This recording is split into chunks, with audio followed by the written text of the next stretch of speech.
మీ business ఏదైనా మీ ఊర్లో promotion చేయాలంటే అది సుమన్ టీవీతోనే సాధ్యం. ఇప్పుడే సంప్రదించండి. Welcome back to Suman TV. నేను మీ సుప్రసాద్. రంపచోడవరం నియోజకవర్గ పరిధిలోని మారేడుమిల్లి టైగర్ జోన్ పరిధిలో కీలక నేత, కేంద్ర కమిటీ సభ్యుడు హిడ్మా మృతి చెందిన ఎన్కౌంటర్లో మృతి చెందిన సంఘటన జరిగిన ఒకరోజు గడవక ముందే, అంటే ఆ టైగర్ జోన్లో జరిగిన ఎన్కౌంటర్లో సుమారుగా హిడ్మాతో పాటు అతని భార్య, మరో నలుగురు కూడా మృతి చెందారు ఈ ఎన్కౌంటర్లోని. అది జరిగి 24 గంటలకు గడవక ముందే మరో భారీ ఎన్కౌంటర్ జరిగింది. ఈ భారీ ఎన్కౌంటర్‌లో టెక్ శంకర్, ఇతను కూడా కీలక మావోయిస్టు పార్టీలోని కేంద్ర కమిటీ సభ్యుడు, కీలక నేత ఈ టెక్ శంకర్. అతని బృందాన్ని కూడా, అతనితో పాటు మరో 6గురిని కూడా ఈ జిఎం వలస, మారేడుమిల్లి ప్రాంతానికి 8 కిలోమీటర్ల దూరంలో ఉన్న ఈ జిఎం వలస అనే గ్రామానికి సమీప అటవీ ప్రాంతంలో జరిగింది. ఈ ఎన్కౌంటర్‌లో కూడా 7గురు మృతి చెందారు టెక్ శంకర్‌తో సహా. ప్రస్తుతం మనమైతే ఆ ఘటనా స్థలంలో ఉన్నాము. జిఎం వలస ఘటనా స్థలంలోని. ఇక్కడికి కూతవేడు 2 కిలోమీటర్ల దూరంలో అయితే ఈ ఎన్కౌంటర్ జరిగింది. ఒకసారి మనం ఆ ఎన్కౌంటర్ ప్రాంతానికి వెళ్దాం రండి. ఒకసారి మీకు ఎన్కౌంటర్ జరిగిన ప్రాంతాన్ని చూసే ప్రయత్నం అయితే చేద్దాం రండి. ఒకసారి మనం వెళుతున్న ఈ పొంత దారిలోని జిఎం వలస గ్రామానికి దాదాపు దగ్గరలో గ్రామం మొదలు అవుతున్న తరుణంలో రైట్ సైడ్కి అయితే ఒక దారి ఉంది. ఈ అటవీ ప్రాంతంలోనే ఇక్కడికి సుమారుగా 2 కిలోమీటర్ల దూరంలో అయితే ఇక్కడ ఎన్కౌంటర్ జరిగిందని పోలీసు అధికారులు చెబుతున్నారు. ఇక్కడి నుంచే నేను బాడీలు తీసుకొచ్చిన పరిస్థితి మనం చూస్తున్నాం. ఇది ఒక పొంత మార్గము. ఇది దాదాపుగా గట్టి అటవీ ప్రాంతం. ఇదంతా కూడా చాలా దట్టమైన అటవీ ప్రాంతంగా ఉంది. ఇక్కడంతా కూడా ఇక్కడైతే ఎక్కువగా ఇక్కడ రబ్బర్ తోటలు పెంచుతూ ఉంటారు ఈ మారేడుమిల్లి అటవీ ప్రాంతంలో. అలాగే ఏదైతే ఈ భారీ ఎన్కౌంటర్ జరిగింది అనుకుంటున్నామో ఆ ప్రాంతంలో ఇక్కడ టేకు వనాలు ఉన్నాయి. అక్కడే ఒక రైతుకు సంబంధించిన మిరియాల తోట కూడా వేయడంతో ఆ ప్రాంతంలోనే, అంటే ఇక్కడికి సుమారుగా ఒక 2 కిలోమీటర్ల దూరంలో ఉన్న ఆ ప్రాంతంలోనే ఈ ఎన్కౌంటర్ జరిగిందని చెప్తున్నారు. మనం ఒకసారి ఆ ప్రాంతానికి వెళ్ళే ప్రయత్నం చేద్దాం. నా పేరు వెంకటరెడ్డి అండి, సిదల వెంకటరెడ్డి. జీవవలస గ్రామం, జీవవలస పంచాయతీ. నిన్న జరిగిన ఎన్కౌంటర్ అంటే ఇది 4 గంటల నుంచి, తెల్లవారుజామున 4 గంటల నుంచి సుమారు ఫైరింగ్ 7:30 వరకు కంటిన్యూగా జరుగుతూనే ఉంది. ఇదేంటి సౌండ్లు అనేసి అనుకున్నప్పటికీ చూస్తే ఇది ఎన్కౌంటర్ జరుగుతుంది. మేమేమనుకున్నామంటే టూరిస్టులము అనేసి శబ్దాలు వస్తుంటే టూరిస్టులు ఏదో బర్త్డే ఫంక్షన్లో అలర్ట్ చేసుకుంటున్నారు అనేసి మేము అనుకున్నాము. బర్త్డే పార్టీ చేసుకున్నప్పుడు ఇక్కడ సౌండ్లు వస్తుంటాయా? టూరిస్టులు వస్తారండి. జలపాతం అనేసి ఉంది అటుపక్క, సౌండ్లు వస్తుంటాయి.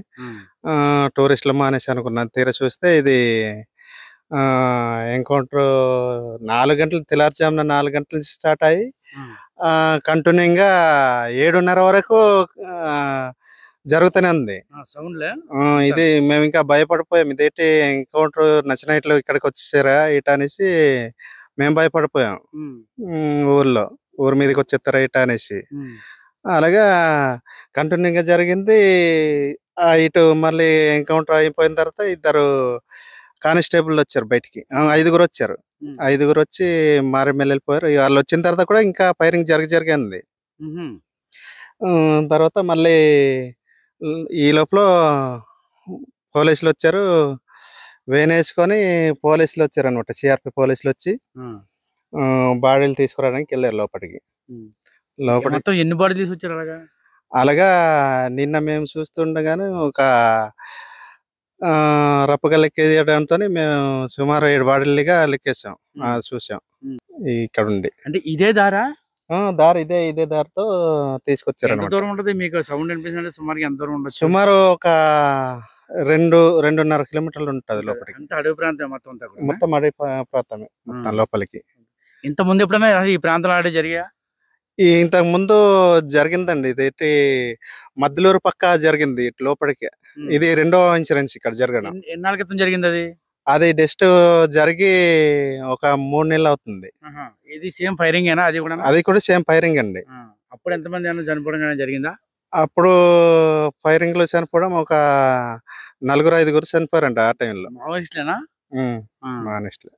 ఓకే. ఇప్పుడు జరగడం కూడా ఇప్పుడు ప్రజెంట్ నిన్న ఆ ఘాటిలో జరిగింది. ఇప్పుడేమో అదే మొన్న ఘాటిలో జరిగింది. నిన్న ఇది మా ఊరు దగ్గరలో జియాల్సా లో జరిగింది. ఎలా ఉన్నారు ఊర్లో జనం ఏమనుకుంటున్నారు అసలు? ఊర్లో జనం ఏమనుకుంటున్నారంటే ఇంకా ఇక్కడికి నచ్చినట్లు వచ్చేసారు ప్రదేశంలోకి అనేసి కొద్దిగా భయపడిపోతున్నారు. లోపలికి వెళ్ళాలన్నా లోపలికి జీరికి చెట్లు అలాంటి ఉంటాయండి. వ్యవసాయం అలాంటివి చేసుకునే వారు కూడా లోపలికి వెళ్ళడానికి భయపడుతున్నారు.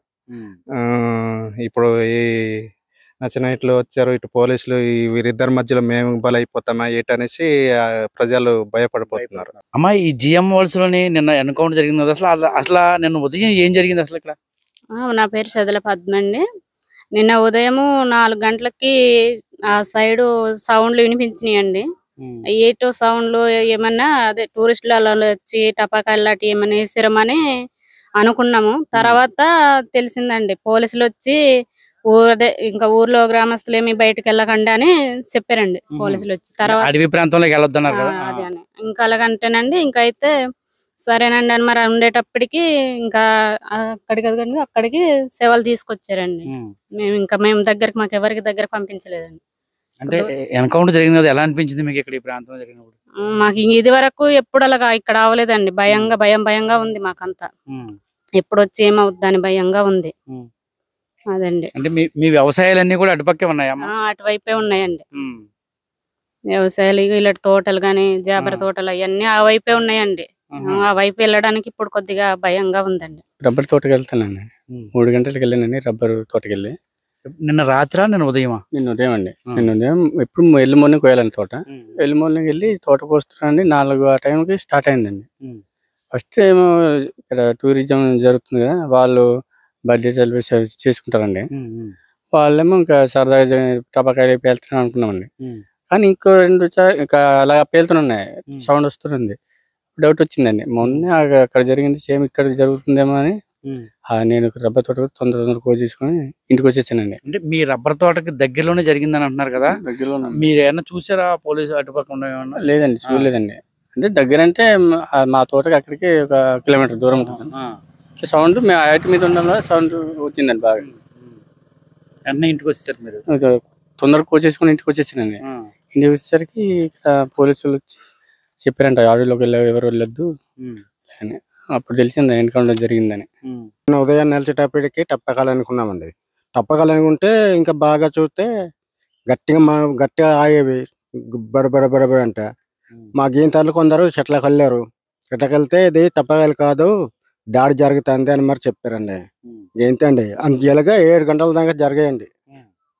అక్కడ నుంచి 4 గంటల నుంచి 7 గంటలకు జరిగాయి. ఆయనండి 7 గంటల వరకు జరిగాయండి.